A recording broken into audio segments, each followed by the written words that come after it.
Okay, everybody, welcome. It's a pleasure to welcome Devora Chait-Roth. I know he's Devora Chait, I guess, originally, but and who is doing her pursuing her doctorate in computer science at NYU. The graduate of a graduate went to Midrash Lindenbaum, a graduate of the GPATS program at Stern, and I guess the reason we know each other, she's a chavrusa with my daughter Atara. So that's I don't say her claim to fame, but maybe that's how she got to Torah in Motion in the first place through Atara. So a pleasure to have you. And Vavakasha, let's get started. Okay. The first of the boring parshiot of the Torah, if I may say so. It's the hard. Well, you picked the hard. It's been so exciting until now. And here we go, Parshat Terumah. Let's see. True. It's true. What an Okay. introduction. That's I'll do my best to keep everyone interested. Thank you, Rabbi Kelman, for having me back. I'm very happy to be here again. Thank you, everyone, for coming. So we're going to focus on a very specific part of Parshat Truma. So instead of trying to tackle sort of all of these different details about the Mishkan that the Parsha is talking about, we're going to speak about the general mitzvah of building a mikdash, a mishkan or a mikdash. We'll talk about that. So we're going to start with right at the beginning of Parshat Terumah. God, we're right before this. Moshe went up on Har Sinai for it seems like the last time. And the pshat is that this is what is given over to Moshe while he's up on Har Sinai. So God tells Moshe, we're in source 1, Deber el b'nei Yisrael v'ikchuli truma. So speak to b'nei Yisrael and take for me an offering. People should give donations from everyone, whatever they desire to give. And sort of here's all of the different kinds of materials that we're looking for. And then in Pasuk Chet, it says, V'asuli mikdash v'shachanti b'tochon. And you will make for me a mikdash, a sanctuary, and I, God, will dwell amongst you. And then in the next pasuk, Kechol asher ani mar'eh otcha et tavni hamishkan ve'et tavni kol kelav v'chein ta'asu. So you should make this sanctuary in accordance with all that I, God, am showing you, Moshe. The structure of the Mishkan, the tabernacle, and the structure of all of the different pieces that are going to be used in it, the kalim, and that's what they should do. Okay, now over here, just the context that we're in is the Jews are in the Midbar, they're in the desert. And this is the commandment this is the start of the commandments of how to build the Mishkan, the tabernacle, which was the center point of the Jews' encampment when they were in the Midbar, wandering in the desert. So let's just take a look at Rashi for a minute over here in source 2. So Pasuk Chet Basuli Mikdash. So what is Rashi sort of has two questions here. So what is make for me a mikdash? So what does that mean? Make for God a sanctuary? Does God need somewhere to dwell? So Rashi said no. Basu lishmi, it should be for my name. So a central place in the name of God. And Rashi's second implicit question is what is a mikdash? It's a beit kedusha. It's a house of holiness, let's say, of worship. Okay, so this is God giving the commandment to create in his name a holy place. And now we'll skip to this in Pasuk Tet V'chein Tasu in source 2. So what is this V'chein Tasu? And likewise, oh, sorry, I should share my screen. Good point. Thanks, Rabbi Kelman. Let's see. Here we go. Better, everyone. Very good. Okay. So what is this oh, v'chein tasu? you want to So make it just a little bit bigger? I'm still once yeah. you're sharing your screen. Oh, I Yeah. see. Okay, 1 second. Let's Okay. do that. If I make, let's see if I make the window bigger, I should make the font bigger as well, like this. Does this help Yeah, more? that's a little better. Yeah, we do a little more. I want a big screen here so I can make it really big. Better? Yeah, that's fine. I think if anybody Even bigger? did. I could do even bigger. Okay. How's All that? right. Enough. Too big is not good either. Okay. Oh my gosh. Okay, go ahead. Should I make it Thank you. smaller? Should I make it No, smaller? it's fine. It's fine. It's fine. Very good. Thank you. Okay. So we're over here. Thank you for that. I forgot about sharing screen. I haven't given a share on Zoom, I think, since the last time I was here. Okay, so here we are. So we're in this Rashi in source 2, V'chein ta'asu. So Rashi wants to know, so God says, build me a mikdash, build me a sanctuary, just like everything I'm going to show you. And so they should do. So what's that extra of so they should do? So Rashi says something that actually seems sort of somewhat surprising. He says, Lidoro, this is for generations to come. Im yovad echad min hakelim, if you lose one of the central, I think they call it like a vestment, one of the central pieces that are used in the worship in the Mishkan, or Osha Kishata Suli clay Beit Olamim, or when they are making for me these kalim, these utensils for the Beit Hamikdash, the eternal dwelling place, they should follow all of these commandments. So with this Rashi, we're starting to see sort of a jump from just the time period that Bnei Yisrael are situated in right now when they're receiving the commandments, which is the Midbar, right? So if we're just reading these psukim, it sounds like these are just about the Mishkan that they have while they're in the desert. But now Rashi is starting to speak about a more everlasting, continuous commandment, not just for now. All of these commandments are not relevant for just right now, the Mishkan we're building now, but they're going to be relevant for eternity. These should be considered like a commandment. And what is the instantiation? How do we see the Mishkan appearing in an eternal way? If the Mishkan, it did only last for those 40 years in the Midbar, and then was sort of rebuilt in different forms later. But if it was temporary, so what is that ongoing commandment? So presumably it's the Beit Hamikdash, the temple that we built in Jerusalem, and that God willing we will all see the rebuilding of very soon. But the Torah actually doesn't have any commandments about building the Beit Hamikdash, about building a permanent temple. The only commandments that we see about building such a Beit Kedusha, as Rashi says, about building a mikdash, a sanctuary for God, is in these Parshio describing the building of the Mishkan. However, even though we don't have a commandment for building the Beit HaMikdash, we do have allusions to it. We do have references to the existence of an everlasting temple. And the biggest one that I'm going to speak about over here is in Parshat Re'eh. So last time I was here at Torah Motion, we spoke about Parshat Re'eh. We actually spoke about these psukim. So we're going to return to these psukim now. So God is speaking to Moshe over here about what the Jews should do once they enter the land. And first he's discussing how Bnei Israel needs to destroy all of the idolatry. And then he says, the idolatry that was built everywhere, the nations that were living in Israel were worshiping all over the place. And he says, Lo tasun kein la'Hashem Elokechem. So now we're in source 3. Don't do that to Hashem your God. And the pshat over here is don't worship everywhere. Okay? What instead should you do?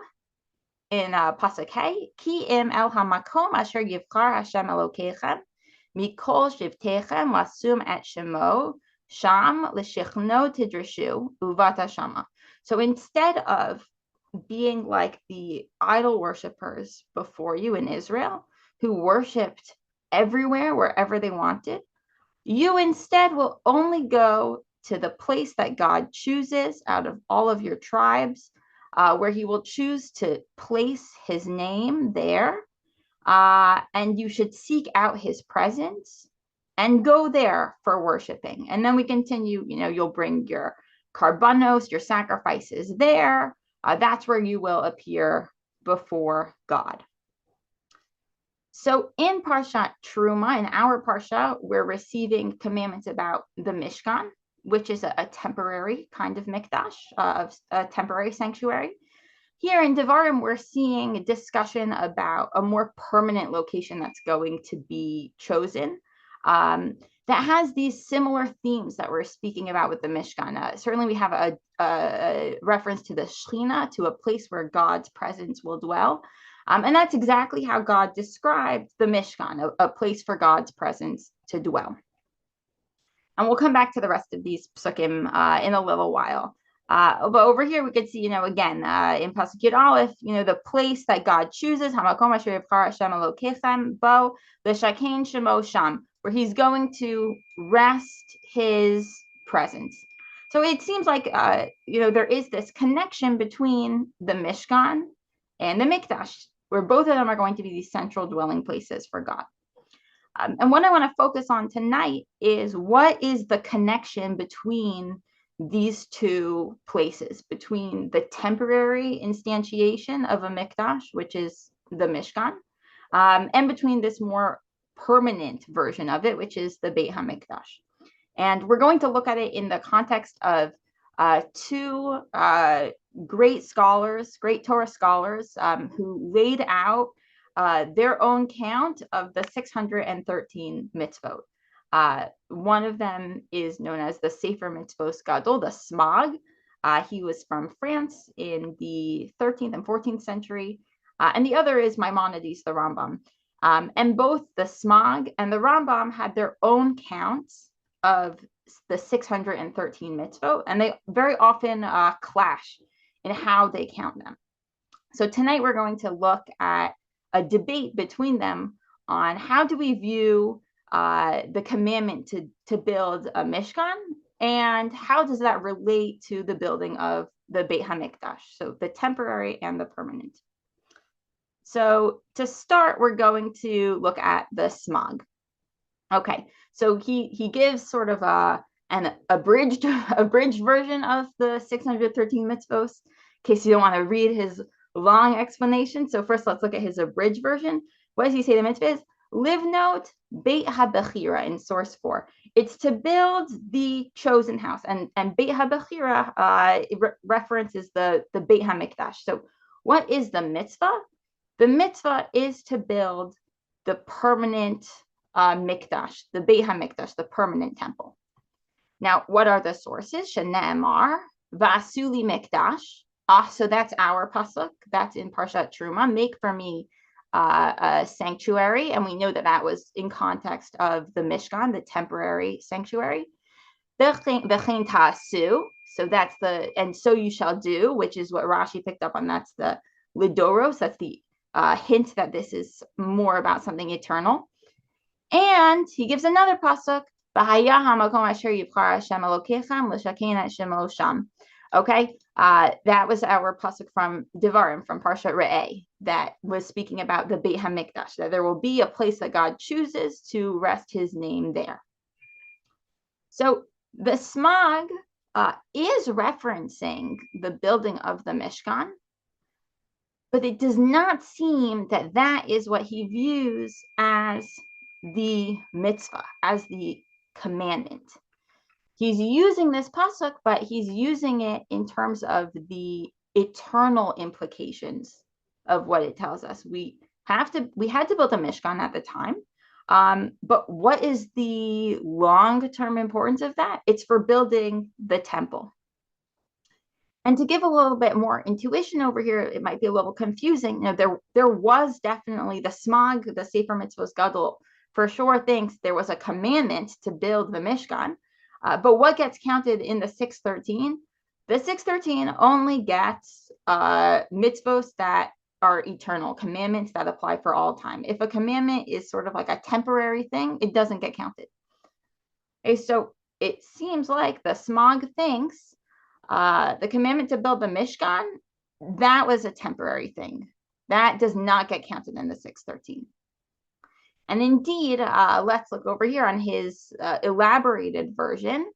So first he quotes this Gemara that says, 3 mitzvos were commanded to Israel when they entered the land in source 5, to have a king, to destroy Amalek, and picking up in the bold, va'achar sheyaniach lahem hamakom mikol oiveha misaviv livnot beit habechira. So after they finally rest from fighting their enemies, there is a mitzvah to build the Beit HaMikdash.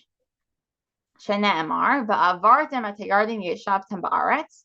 So this is again in Re'eh that we saw that the sources in Devarim. So you'll cross the Yarden, you'll dwell in the land. After they're settled in the land,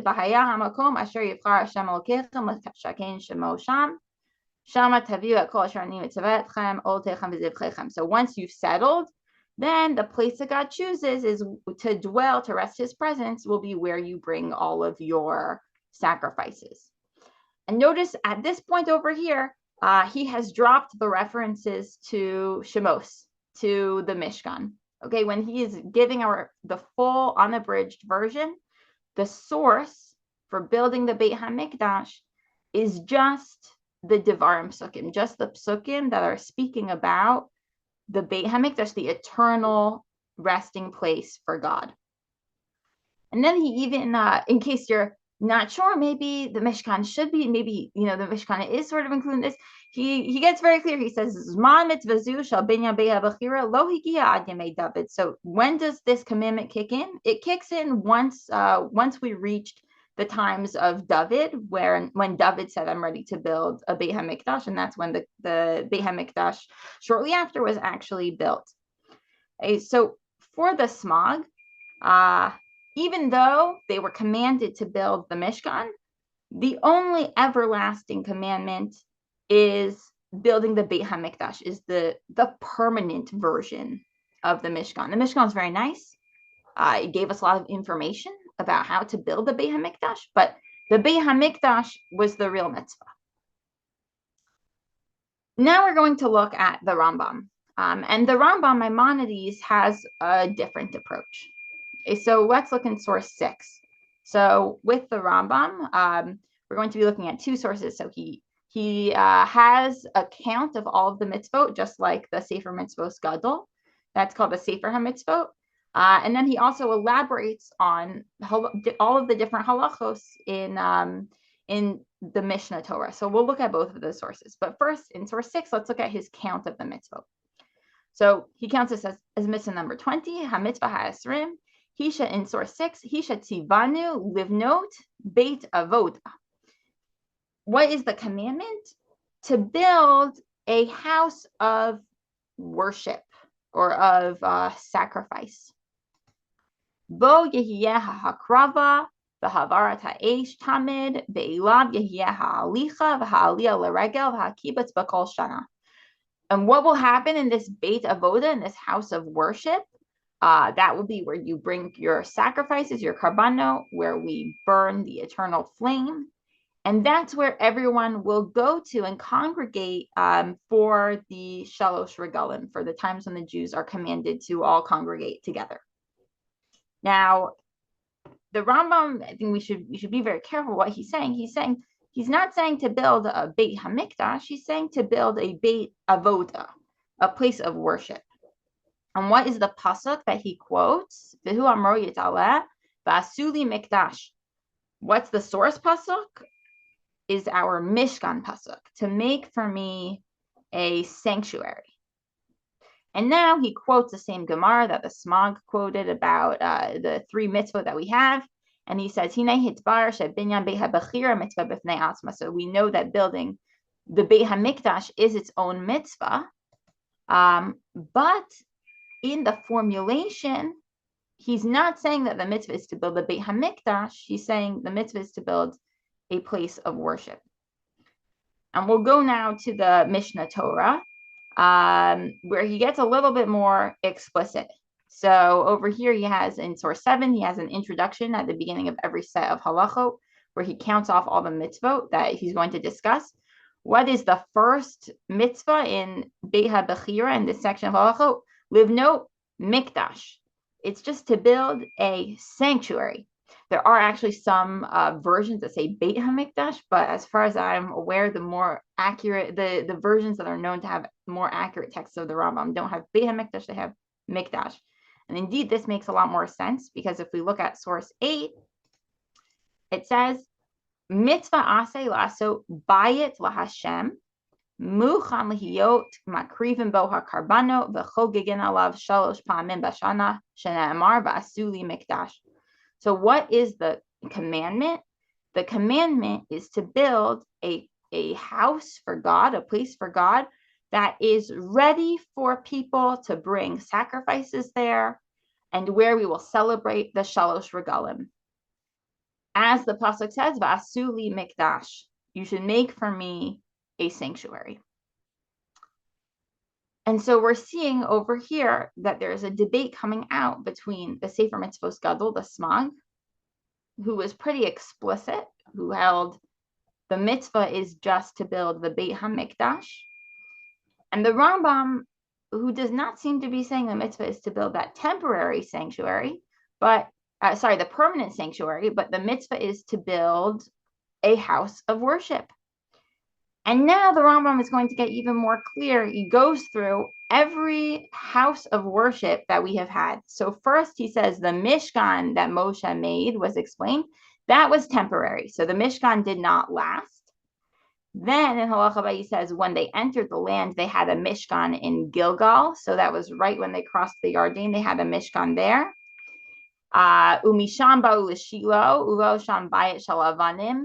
So then they moved to Shiloh and they built a bayit there that had no ceiling.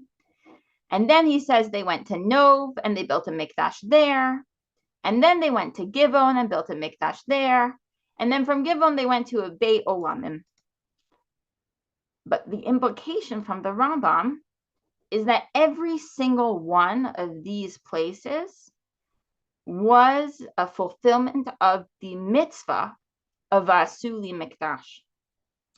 So unlike the Smag, who said the only mitzvah, the only eternal commandment is to build an eternal sanctuary, the Rambam understands the Asuli Mikdash, the commandment about the Mishkan, to be setting up an eternal commandment of building a place of worship.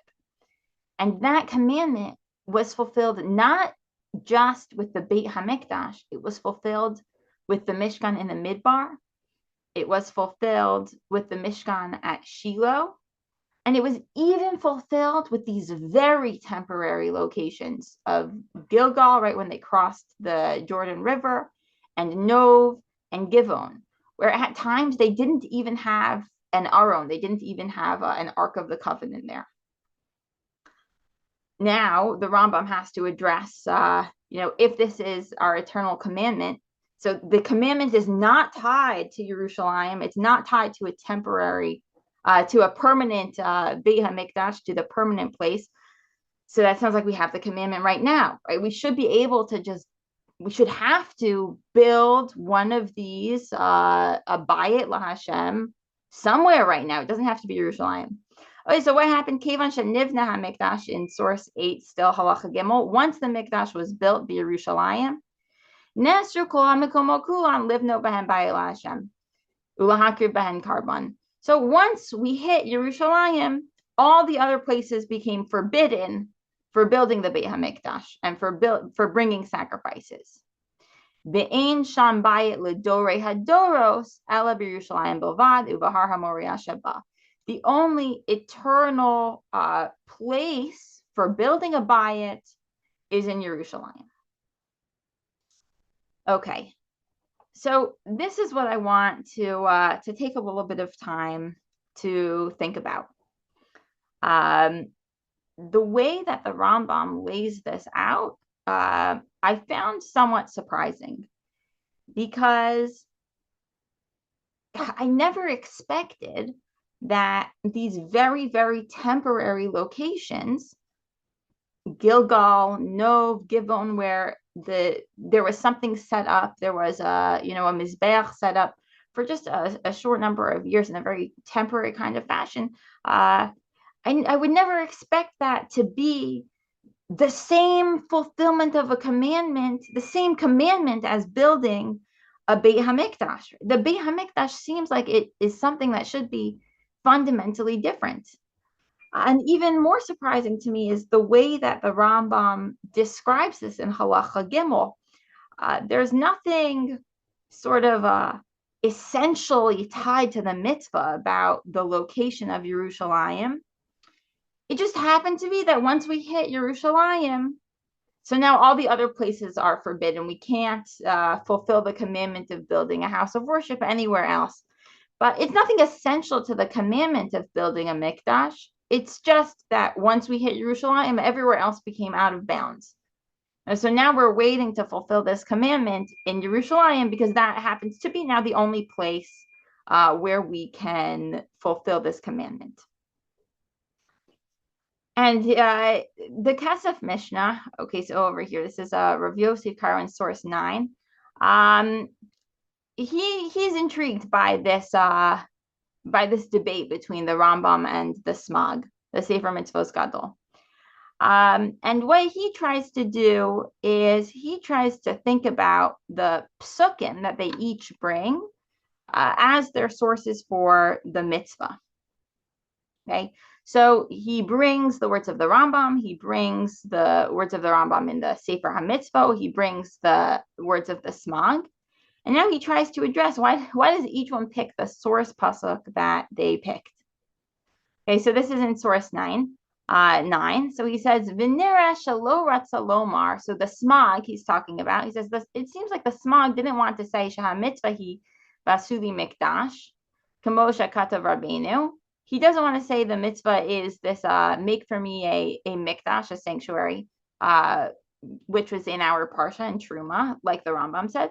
Mishum dehahu kra b'mishkan shebemidbar mayri. That's only talking about the Mishkan that's in the Midbar, in the desert. So that's not fitting for an eternal mitzvah. V'rabbeinu lo nira lo shaha mitzvah hi b'haya hamakom asher yivchar Hashem Elokeichem kasmag. The Rambam didn't bring the pasuk that the Smag brought.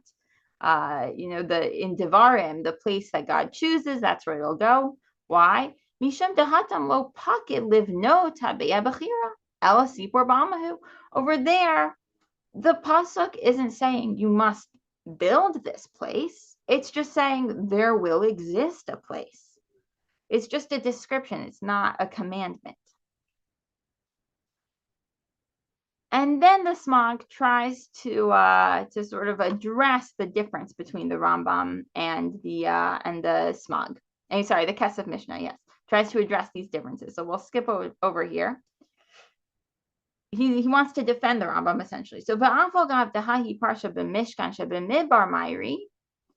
even though the pasuk that the Rambam brings is about the Mishkan in the Midbar, mashma dahaikra klahu lechol makom, bein la Mishkan shebemidbar, bein la Shilo v'nov v'givon, bein la beis olamim.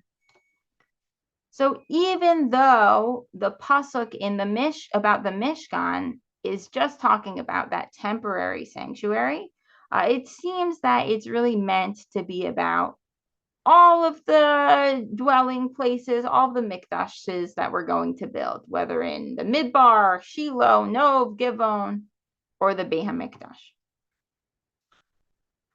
So I want to pause over here and take a few minutes to think about this debate between the Sefer Mitzvos Gadol and the Rambam, and sort of think about the different sources that they're using and what they each view as the essential commandment. For the Sefer Mitzvos Gadol, I think a lot of it is very intuitive, or at least at a first glance, it's very intuitive, because the only mitzvos that are eternal are the ones that apply for all times. And the Mishkan was not a dwelling place that lasted for all times. When we received the commandment to build the Mishkan, it was inherently a commandment with a clock on it, right? With a timeout attached, because they weren't going to be using the Mishkan for all time. I think the Smag looks at that and says, there's no way that can be an eternal commandment. It was one that was inherently limited. And the Rambam seems to be saying, well, even though the Mishkan was inherently limited, we should look at, the greater idea of what a mikdash is. And that's the idea that's what the mitzvah is really going to be. It's going to be this idea of worshiping. I think that makes a lot of sense on the first thinking through. But I want to go back and look at the words of the Smog a little bit more carefully and see if there's something more that seems to be bothering him about the mitzvah of the Mishkan. So let's go back over here. Let's see, here we are. Okay, so we're going back to source 5. Okay. So he opens up again, speaking about the mitzvah that the Jews are going to have upon them once they enter the land.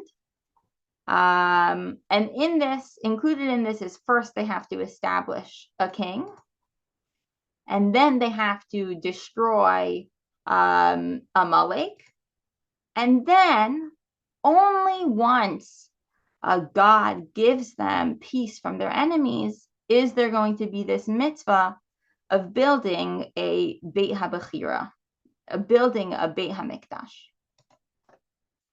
Now, the Rambam brings this introduction. He brings this idea as well in the Sefer HaMitzvos. He spoke about these 3 mitzvos that they'll have to do, but he was really only doing that to show that there exists a commandment of building a mikdash. But the Smog seems to be saying, no, the timing of this is very important. For the Smog, it seems that the mitzvah of mikdash can only kick in once the Jewish people are in a settled state. They have to enter the land. They have to establish a monarchy. They have to eliminate their enemy, their, let's say, ideological enemy, Amalek. And then once they're fully settled, that's when the commandment of building a mikdash is going to kick in. For the Smog, it seems that there couldn't be a mitzvah of mikdash when the Jewish people were not in a settled state. There couldn't be a mitzvah of mikdash when there was still instability in the Jewish people. And the pasuk that he brings, these psukim that he's bringing, I think describe this state of being in a very strong way. It's going to be when they cross the Yarden and they're settled in the land. And it's not just that they're settled in the land, but there's going to be a place that God chooses to rest his name there. And that's where you're going to bring all of your sacrifices. And if we're thinking about the differences between the Mishkan and the Beit HaMikdash, if we look back at the psukim, so we're going to go back to source 1, Vasuli Mikdash, in Pasuk Chet, Vasuli Mikdash, V'shachanti betocham. So where is God going to dwell with the Mishkan? He's going to dwell amongst Bnei Yisrael, amongst the people. But there's no notion of a chosen place. There's no notion of a permanent place. God's dwelling place will be wherever the people are. The psukim in Re'eh and Devarim are painting a very different kind of picture. They're painting a picture of Bnei Yisrael being established, of Bnei Yisrael being settled. And once Bnei Yisrael are established and settled, once they've destroyed the idolatry in the land, once they've cleared out a land that is ready for them to populate it with their nationality and their religious ideas, then there's going to be a place that God chooses. And it's not just at any place, it's Mikol Shivtechem. There's a sense of tribal settlement in the land, and God is going to place his name there. It's still amongst Bnei Yisrael, that's not lost, But with the Mishkan, that was the only place of God's dwelling. It was this sort of amorphous, shifting, but it was amongst Bnei Israel. But once they enter the land and settle, there's going to be a permanent location. God will choose a place to settle there. And then what's going to happen? L'shechno tidrashu, the form of worship is going to change as well. Instead of God dwelling amongst the people are going to have to seek out God. They are going to have to go to his presence. And when is this all taking place? It's taking place once they cross the Yarden, once they settle in the land. And what is land? It's land that God gives to them, that God passes an inheritance to them. And God will give them this peace. And then God will choose a place, and the people will come there. And it seems that for the Smag, this is an essential component of the mitzvah of Mikdash. You can't have an eternal mitzvah. You can't have a commandment of building a Mikdash without this permanence, without this divinely chosen location, and without this model of the people being settled and seeking God out.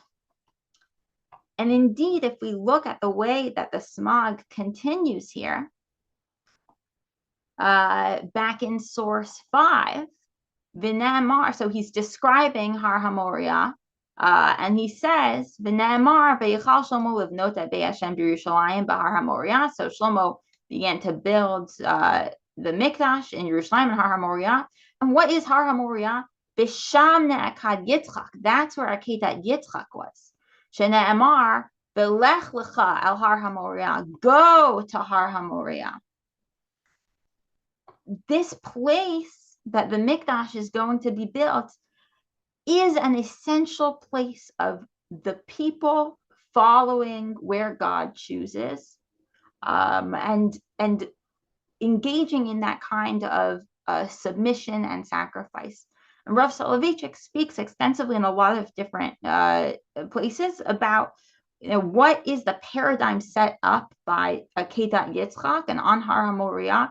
It's a model of complete submission to God's will, of the people bending to what God has chosen. And I think it's possible that for the Smag, you can't have a mitzvah of building a mikdash. It can't be the same mitzvah of mikdash in the midbar and in the established place in Yerushalayim. Because in the midbar, God is dwelling amongst the people. The people, they're encamped around it. The people are, that's the location. There's nowhere for them where they have to go. The Shekhinah is dwelling amongst them and with them. But with the Beit HaMikdash, we're living in a totally different kind of setup where we are now established in our land, and God chooses a place where we must seek him out. And that place is the place where Akedat Yitzchak happened, where there was the ultimate act of submitting to the will of God, of following what God tells you, of seeking him out. I think that perhaps for the Smag, this is why you can't have this kind of, the mitzvah, it can't possibly be a mitzvah from the Mishkan, from the Midbar. There's a unique element that we have that we only get once we reach the permanent location. And it's not just a mitzvah of, build a temple. Okay, so wherever you build it, you build it. There's a fundamentally different quality of seeking out God that is essential to the mitzvah of building a sanctuary. I think to me personally, I think that speaks a lot to me about sort of some essential differences between the Mishkan and the Mikdash. Now I want to think about the Rambam a little bit. Okay, so the Rambam disagrees with the Smug. The Rambam thinks no, it was the same mitzvah the whole time. It was a mitzvah when we were in the Midbar. It was the same mitzvah when we were crossed the Yarden and we're still not settled. It was the same mitzvah once we reach Yerushalayim and build the Beit HaMikdash. The whole thing all along is the same mitzvah. Okay, so for the Rambam, what's going on here? And it seems that for the Rambam, this idea of a permanent location is not going to impact the commandment itself. Now, the Rambam, of course, thinks that Yerushalayim is important. And if we go back to source 8, in Halacha Gimel, he addresses this, right? He says, once we reached Yerushalayim, all the other places were forbidden. There is a permanence to Har HaMoriah, to the temple in Jerusalem, to the location of Jerusalem, that once we reach it, it will exclude everything else. But for the Rambam, the fundamental mitzvah is to build a place where we can create these sacrifices and where we can all gather. It's the act of creating this temple that is important for the Rambam. Now, the essence of the mitzvah for the Rambam is not tied to this, to the seeking out, to this active, to the location. It's tied instead to the people creating a mikdash wherever it is that they are. I think the Kesef Mishnah is thinking about this, where he's saying, you know, the description in Devarim, it's a very nice description, and it's a description of a permanent state, a stable state, but there's no commandment there. It's just a description. It seems that for the Rambam, the essence is the people building a temple, the people building a mikdash. What is the commandment? It's the people, Vasuli mikdash. You must build for me a temple, and that is where God is going to dwell. And that does not need to be tied to any location. Bnei Yisrael always have the ability to construct a place of worship.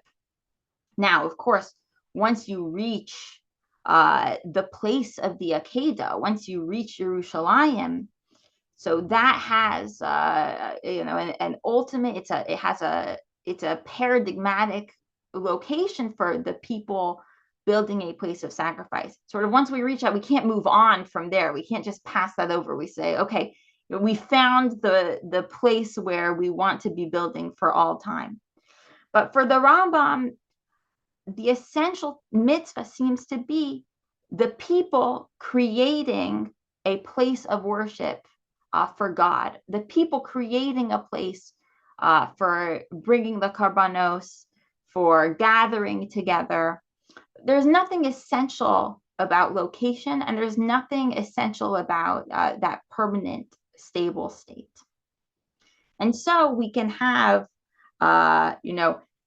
in Nov we could have it, in Givon we can have it in the desert, we can really have it anywhere, as long as the people are creating a place of worship for God. For the Rambam, that is the essential mitzvah.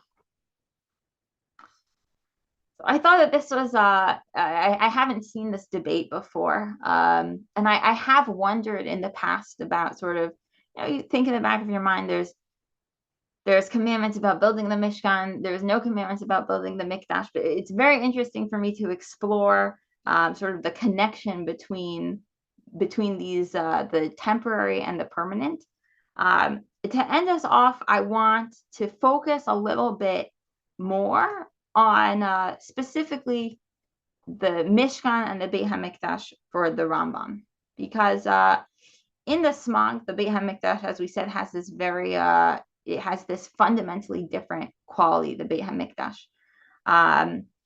For the Rambam, it seems like the Mishkan, the Beit HaMikdash, Shiloh, Nov, Givon, Gilgal, all the different places where Bnei Yisrael created these structures, they're all the same, right? They're all basically the same. Okay. but that's not exactly true. Sorry, we skipped source 10. Source 10 is the Rambam discussing. We'll talk about it in a minute. Okay, so for the Rambam, it's not exactly, from the first parak of Beit HaBechira, it seems that all these different places are all the same. They're all the same mitzvah, but the Rambam does have a distinction for the Mishkan in the Midbar and the Beit HaMikdash. So I want to take the last few minutes to explore that. Okay, so in source 10, we're still in that first parak of Beit HaBechira. So he says, Be'iluhin hadvarim shehin ikr b'binyan habayit. So these are the things that are fundamental for building a bayit. Here he means a mikdash, everything that we've been discussing. So you have to have a place called Kodesh and a Kodesh Kadashim. So these are different. There's the Holy of Holies. There's a place called the Holies, and that's called the Ulam, sort of, there's an entry hall. And then there's going to be a barrier, a dividing wall around this whole area. And the whole thing is called a mikdash. Okay. Now, it seems, according to the Rambam, that all of the places that we've discussed had this breakdown. It had the Holy of Holies, it had an area that was holy, and then it had an outside part with a surrounding wall. It has this basic structure, and that's what's called a mikdash. But I want to speak about something that the Mishkan in the Midbar and the Beit HaMikdash had that not all of the places had. So I'm saying this is what you need to meet the Mikdash status. But now let's take a look at this Mishnah in Zvachim. And we spoke about this Mishnah as well when I was here for Parshat Re'eh. Now we're going to focus on a different part of the Mishnah. So it's speaking about these Mishnah are speaking about the progression of the place of worship, the Mishkan in the Midbar, in Gilgal, Shiloh. Okay, so for each of them, it goes through where the sacrifices could be eaten. So the most, the stringent or holy of sacrifices for every single location had to be eaten within the walls, within the Mikdash area. But what differs is where the lighter kinds of sacrifices could be eaten. So let's take a look. So up until the Mishkan, Mishahu Kam HaMishkan, right? So once the Mishkan was built, where did we have the Kachim Kalim, the lighter sacrifices? They could be eaten in the whole camp of Israel, B'chol Machane Yisrael. Okay. Once we reached Gilgal, again, the most stringent sacrifices can only be eaten inside the Mikdash, the Mishkan, but the lighter sacrifices could be eaten anywhere. Okay, so when we were in the Midbar, the lighter sacrifices could be eaten in the camp of Israel. In Gilgal, which was a more informal location, they could be eaten anywhere. In Shiloh, where they had a more permanent kind of Mishkan set up, again, the stringent ones had to be eaten inside the Mishkan area, and the lighter sacrifices could be eaten wherever you could see the Mishkan at Shiloh. Then when we reached Nov and Givon, which had a sort of a more temporary kind of feel, and there was no Aron, then the lighter sacrifices could be eaten in any of the cities. And then once we reach Yerushalayim, then we say Kachim Kalim and the lighter sacrifices and something called a Maser Sheni could be eaten within the walls of Yerushalayim. Okay, so this is a lot of information. I know I'm going to try to distill it in the few minutes that we have over here. But the basic thing is that when they were in the Midbar, the lighter sacrifices could be in the camp of Israel. And then once they crossed the Yarden, when they were sort of in a less settled kind of situation, the lighter sacrifices could be eaten anywhere. So in the beginning, it was in any place because there were no Jewish cities. Once there were Jewish cities, then they could be in any Jewish city. And even in Shiloh, there wasn't a place with borders really where they could eat. It was just wherever you could see. And then in Jerusalem, once we hit the Beit HaMikdash, then you could only eat the lighter sacrifices within the walls. And in the Gemara, there's some discussion about this description in the Midbar of Bechol Machana Yisrael, in all of the camp. And they're discussing whether there was a sense of camp in the Midbar. And someone first says there was no sense of camp, but then we refute that and we say, no, there was a real encampment.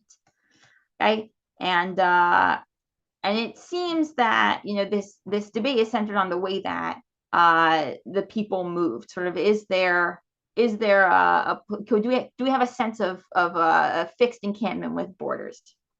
And the Gemara ends up saying yes, even though it's moving, there still is a sense of a machana, of an encampment, and it's we have an established location.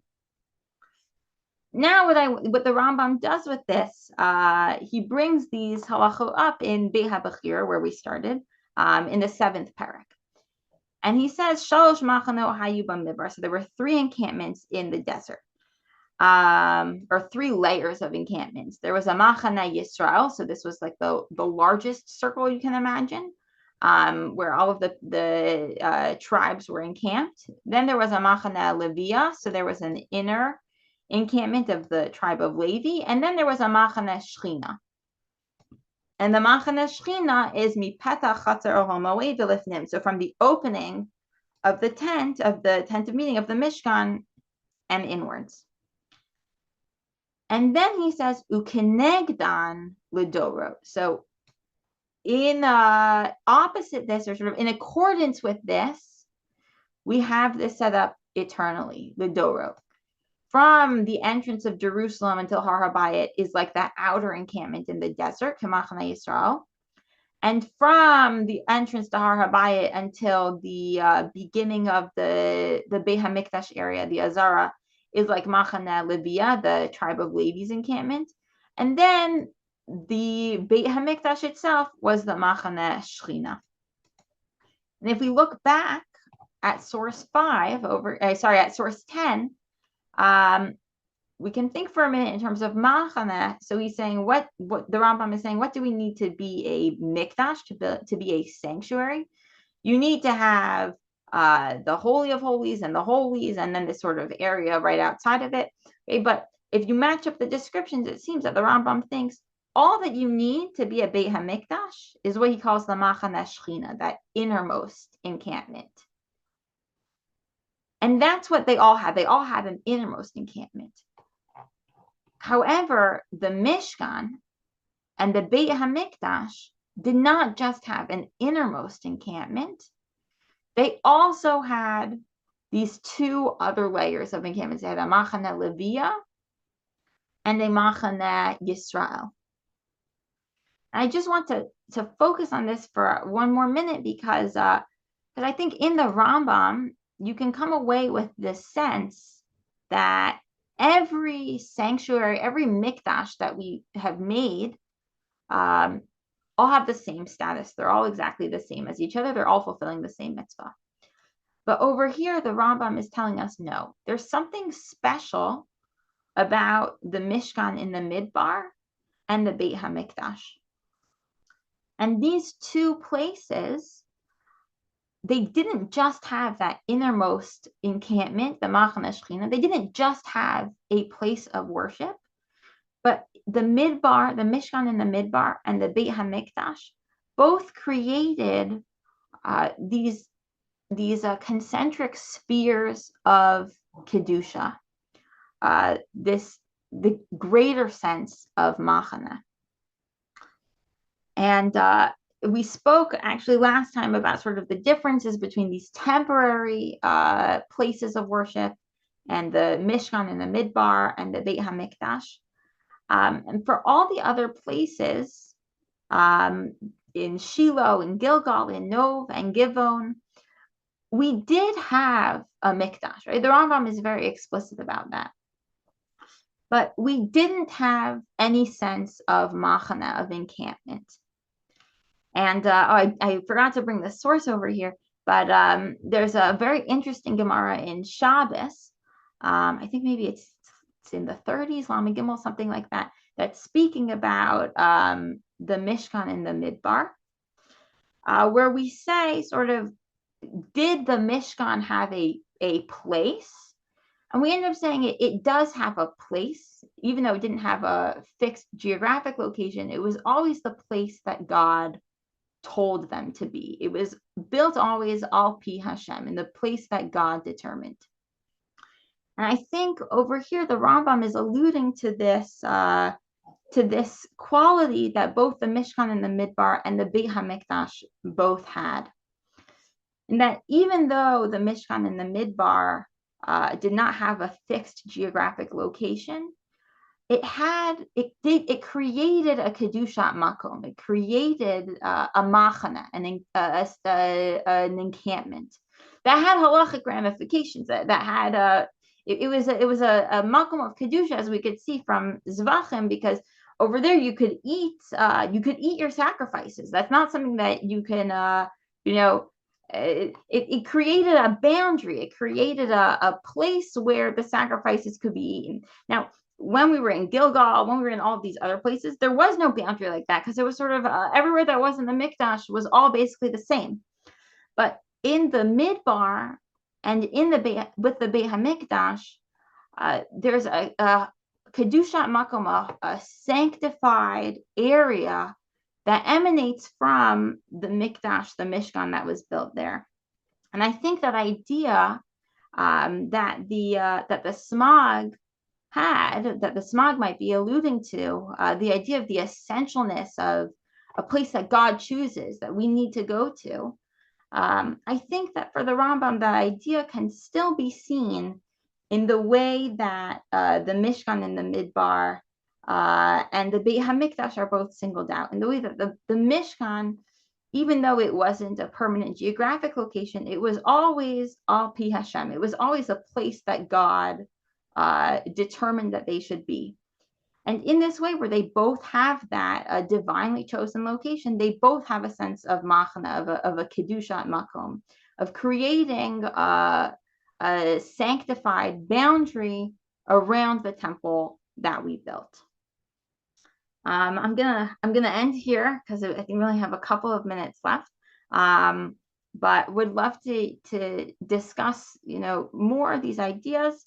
And I think it's also just very important for us to think about these ideas of building a sanctuary today, when we don't have a Beit HaMikdash, we don't have a Mishkan.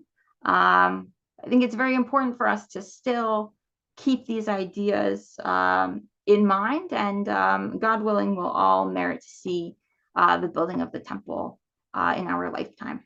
Okay, thank you very much. Now I guess we'll do questions. Thank you. Okay, any questions? Vakash, you can unshare your screen if you like now. I think this is a very, very beautiful Dvar Torah, and I thank you very much for it. Oh, thank you so much. I would just say that I would, what I'm missing from your Dvar Torah, and obviously you couldn't do it, is the opinion of Ramban, who says that whose opinion I think is the most plausible, who thinks that the Mishkan shows the paradigm of the Beit HaMikdash, which would have been built if the Bnei Israel hadn't committed the Chet HaEgel. So I think that you're alluding to a machlokas that I think we really see the most between Rashi and the Ramban about the placement of these psukim in the commandment, and would we have had a temporary mikdash commandment at all? Exactly. Yes. Yes, that is definitely an interesting debate. But what I'm interested in, I think a difference over here is sort of, well, now that we do have the temporary one, sort of, do we view the temporary one as being part of an eternal commandment or not? But the Ramban and Rashi debate is very, very interesting. Would love to get into that another time. Yeah, thank you for bringing that up. You were fantastic, if I may say so. Oh, I appreciate that. Thank you. What's Beis Olamim? Oh, the Beit Olamim is a way to reference the Beit HaMikdash.